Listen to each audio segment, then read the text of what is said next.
अस्सलाम वालेकुम dear students, उम्मीद है आप सब खैरियत से हैं। अकाउंटिंग के सीरीज़ का इसकी सीक्वेंस का हमारा छठा लेक्चर है और इस लेक्चर में हमने डिस्कस करना है कि एसिड्स की जो क्लासिफिकेशन है उसको किन कैटेगरीज़ में किया जाता है, उसकी क्लासिफिकेशन किस तरह होती है एसिड्स की।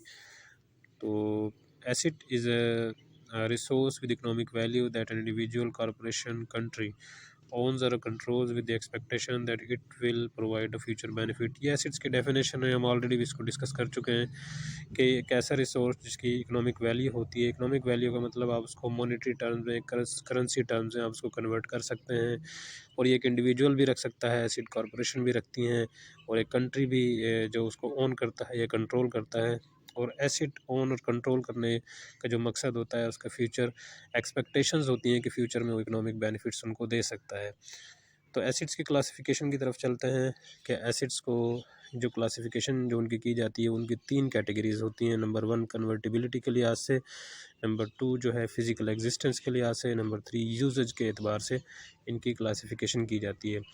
आज के इस टॉपिक में हमने एसिड्स की जो क्लासिफिकेशन है इन्हीं तीन कैटेगरीज़ को हमने वन बाय वन डिस्कस करना है कि कन्वर्टिबिलिटी के लिहाज से अगर एसिड्स को क्लासिफाई किया जाए तो उनके कौन कौन से उसमें कैटेगरीज़ वाले एसिड्स होते हैं। नंबर 2 फिज़िकल एग्जिस्टेंस की अगर बात करें उस लिहाज से अगर उनकी क्लासिफिकेशन की जाए तो उसमें कौन कौन से एसिड शामिल होते हैं। इसी तरह यूजेज के एतबार से जो एसिड्स की क्लासिफिकेशन होती है उसमें कौन कौन से एसिड्स शामिल हो सकते हैं। कन्वर्टिबिलिटी के एसिड्स की अगर बात करें तो इसमें करंट एसिड्स हैं एंड फिक्स एसिड्स हैं। करंट एसिड्स को शॉर्ट टर्म एसिड्स भी कहा जाता है, फिक्स्ड एसिड्स को लॉन्ग टर्म एसिड्स भी कहा जाता है। कि अगर एसिड्स की क्लासिफिकेशन कन्वर्टिबिलिटी के लिहाज से की जाए तो वो करंट एसिड्स और फिक्स्ड एसिड्स हैं, यानी दो तरह के एसिड्स होते हैं कन्वर्टिबिलिटी के लिहाज से, फिक्स्ड एसिड्स और करंट एसिड्स। करंट एसिड्स क्या होते हैं? ये शॉर्ट टर्म एसिड्स हैं क्योंकि इन एसिड्स को विद इन अ ईयर, अमूमन विद इन अ ईयर जो है इनको कैश या कैश के इक्विवेलेंट इनको कन्वर्ट किया जा सकता है।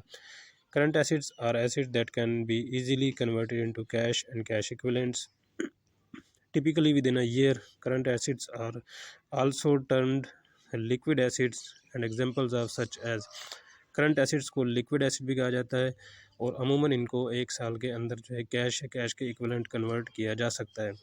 तो करंट एसिड्स कन्वर्टिबिलिटी के लिहाज से पहले नंबर पर हैं और इनके एग्जांपल्स कौन सी हैं? Cash, cash equivalents, short term deposits, number 4 account receivables, inventory, या नंबर 6 जो है यहाँ पर मार्केटेबल सिक्योरिटीज़। करंट एसिड्स की ये 6 एग्जांपल्स हैं, इनको आप जहन में रखें कि अगर आपसे कन्वर्टिबिलिटी के लिहाज से एसिड्स की क्लासिफिकेशन कराई जाए तो करंट एसिड्स में कौन कौन से एसिड्स शामिल होते हैं। कन्वर्टिबिलिटी के लिहाज से दूसरे टाइप के जो एसिड्स हैं वो फिक्स्ड एसिड्स हैं। Non current assets are assets that can not be easily and readily converted into cash and cash equivalents. इनको नॉन करंट एसिड्स भी कहा जाता है। Non current assets are also termed fixed assets, इनको fixed asset भी कहा जाता है, लॉन्ग टर्म एसिड्स भी कहा जाता है और हार्ड एसिड्स भी इनको कहा जाता है। यानी एक तो करंट एसिड्स होते हैं और दूसरे जो फिक्स्ड एसिड्स हैं उनके कई उनके नाम दिए गए हैं यहाँ पर। नॉन करंट एसिड्स भी कहा जाता है उनको, हार्ड एसिड्स भी कहा जाता है और उनको फिक्स्ड एसिड्स भी कहा जाता है। तो इसमें इनके एग्जांपल्स कौन कौन सी हैं? लैंड है, बिल्डिंग है, मशीनरी है, इक्विपमेंट आपके पास अगर हैं या आपके जो पैटेंट्स हैं, ये आपके लिए क्या है? ये फिक्स्ड एसिड्स हैं and that can not be easily converted into cash. Next जो क्लासिफिकेशन हमारे पास आती है उसमें फ़िज़िकल एग्जिस्टेंस है। फ़िज़िकल एग्जिस्टेंस के हिसाब से अगर एसिड्स की क्लासिफिकेशन की जाए तो वो कौन कौन सी हैं? नंबर 1 उसमें टेंजिबल एसिड्स हैं एंड नंबर 2 उसमें इनटेंजिबल एसिड्स हैं। तो ये अगर फिज़िकल एग्जिस्टेंस के हिसाब से एसिड्स की क्लासिफिकेशन हो तो उसमें टेंजिबल एसिड्स आते हैं एंड जस्ट उसमें इनटेंजिबल एसिड्स आते हैं। आने वाली स्लाइड में हमने डिस्कस करना है कि इसमें टेंजिबल एसिड्स कौन से होते हैं और इनटेंजिबल एसिड्स कौन से होते हैं। टेंजिबल एसिड्स क्या हैं? Tangible assets are assets with physical existence, और इसमें ब्रैकेट में लिखा हुआ है we can touch, feel and see them. Examples of tangible assets include, यानी वो तमाम एसिड्स जिनको आप इजीली जो है वो टच कर सकते हैं, उनको फील कर सकते हैं उनके एग्जिस्टेंस को, या उनको आप देख सकते हैं, वो तमाम एसिड्स आपके क्या होंगे? टेंजिबल एसिड्स होंगे। और ये कैटेगरी कौन सी है आपके पास? यह कैटेगरी आपकी फ़िज़िकल एग्जिस्टेंस हम पढ़ रहे हैं। इसमें एग्जांपल्स कौन सी हैं? लैंड है, इसको आप देख सकते हैं, टच कर सकते हैं। बिल्डिंग है, आप इसको देख सकते हैं, टच कर सकते हैं। इस तरह machinery, equipment, cash office supplies, inventory and marketable securities. ये तमाम वो एसिड्स हैं जिनको आप इजीली फील भी कर सकते हैं, इनको टच भी कर सकते हैं, इनको देख भी सकते हैं, और ये कैटेगरी कहलाती है आपकी टेंजिबल एसिड्स की। और मेन कैटेगरी जिसके अंदर ये फॉल करता है वो फिजिकल एग्जिस्टेंस के हिसाब से जो इनकी क्लासिफिकेशन है एसिड्स की उसके अंदर है। इंटेंजिबल एसिड्स कौन से हैं? Intangible assets are assets that lack physical existence. Examples of intangible assets include, यानी बिल्कुल उसके रेसिप्रोकल है जो आपने टेंजिबल एसिड्स की डेफिनेशन देखी है। उस इंटेंजिबल एसिड्स वो तमाम एसिड्स होते हैं जिनको आप ना देख सकते हैं ना आप उनको फील कर सकते हैं। और इनकी क्लासिफिकेशन कौन सी है? गुडविल है, पेटेंट्स हैं, ये ब्रांड है किसी कंपनी का, कॉपीराइट्स उसके होते हैं, ट्रेड मार्क्स होते हैं, ट्रेड सीक्रेट्स होते हैं, लाइसेंस होते हैं या परमिट उसको कहते हैं, या कॉर्पोरेट इंटेलेक्चुअल प्रॉपर्टी। ये तमाम ये भी एसिड्स हैं। और ये कौन सी कैटेगरी के हैं? Intangible acids. एंड इंटेंजिबल और टेंजिबल एसिड्स की जो क्लासिफिकेशन वो कौन सी है? फिजिकल एग्जिस्टेंस की। लास्ट वन, अगर एसिड्स की क्लासिफिकेशन यूजेज के एतबार से की जाए तो वो कौन सी है? If assets are classified based on their usages और purpose, assets are classified as either operating assets और नॉन ऑपरेटिंग एसिड्स। अगर उनकी यूजेज के एतबार से अगर एसिड्स की क्लासिफिकेशन की जाए तो वो दो तरह की होती है, ऑपरेटिंग एसिड्स होते हैं and number 2 non operating acids होते हैं। तो यूजेज के एतबार से जो एसिड्स की क्लासिफिकेशन है उसमें ऑपरेटिंग एसिड्स फर्स्ट नंबर पर हैं। ये कौन से होते हैं? Operating assets are assets that are required in the daily operations of the business. In other words, operating acids used to generate revenue from a company's core business activities. Example इसकी दी हुई है, यानी डेली बेसिस पर जो business के operations चल रहे होते हैं उनमें आपको ऑपरेटिंग एसिड्स की ज़रूरत पड़ती है। ये कौन से हैं? क्योंकि जो बिज़नेस का ऑपरेशन है दरअसल यही बिज़नेस के ऑपरेशंस रेवेन्यू जनरेट करते हैं, और रेवेन्यू जनरेशन के अंदर आपको डेली बेसिस पर जिन एसिड्स की ज़रूरत पड़ती है वो कौन से हैं?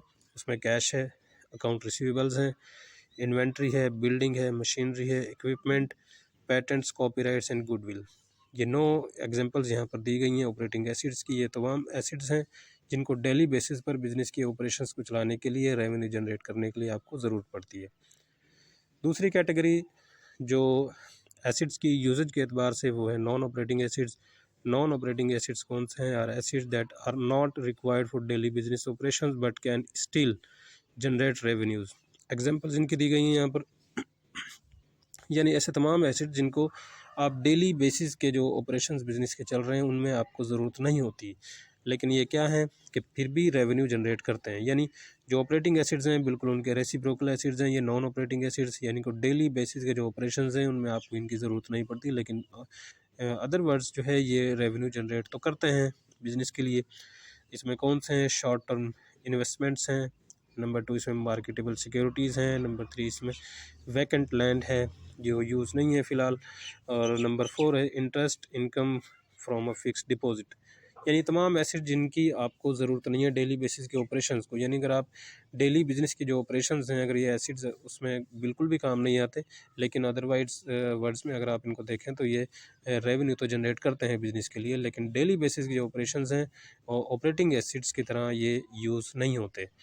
तो ये तमाम कैटेगरीज़ हैं एसिड्स की क्लासिफिकेशन। जो यहाँ पर दोबारा वो स्लाइड देख लेते हैं कि एसिड्स की जो क्लासिफिकेशन की जाती है वो 3 तरह की कैटेगरीज़ में की जाती है। उसमें कन्वर्टिबिलिटी के लिहाज से एसिड्स कौन से हैं, फिजिकल एग्जिस्टेंस के हिसाब से उनकी क्लासिफिकेशन होती है, एंड यूजेज के एतबार से उनकी क्लासिफिकेशन होती है। तो आज के टॉपिक में हमने जो डिस्कस किया है वो एसिड्स की क्लासिफिकेशन है। लेक्चर नंबर 6 था ये। अकाउंटिंग की जो सीरीज़ है उसको हम सीक्वेंस के साथ लेकर चल रहे हैं, 1 बाय 1 जो स्टेप बाय स्टेप इसमें जो लेक्चर्स आ रहे हैं तो उन लेक्चर्स को हम डिस्कस कर रहे हैं ताकि जो बेसिक कॉन्सेप्ट्स हैं अकाउंटिंग से रिलेटेड वो आपके क्लियर हों। तो अगर आप चैनल पर न्यू हैं, आपने हमारा चैनल सब्सक्राइब नहीं किया तो चैनल सब्सक्राइब कर लें और बेल आइकन को प्रेस करें ताकि अकाउंटिंग की सीरीज़ के जितने भी लेक्चर हम बनाएं वो आप तक अप्रोचेबल हों और आपके कॉन्सेप्ट्स जो हैं वो क्लियर हों। इस संबंध में अगर आपके जहन में किसी किस्म के कोई क्वेश्चंस हैं क्लासिफिकेशन ऑफ एसिड्स के एतबार से तो आप कमेंट सेक्शन में जाकर हमसे पूछ सकते हैं, और उस पर जो है वो डिटेल्ड वीडियो भी बनाई जा सकती है। Thank you.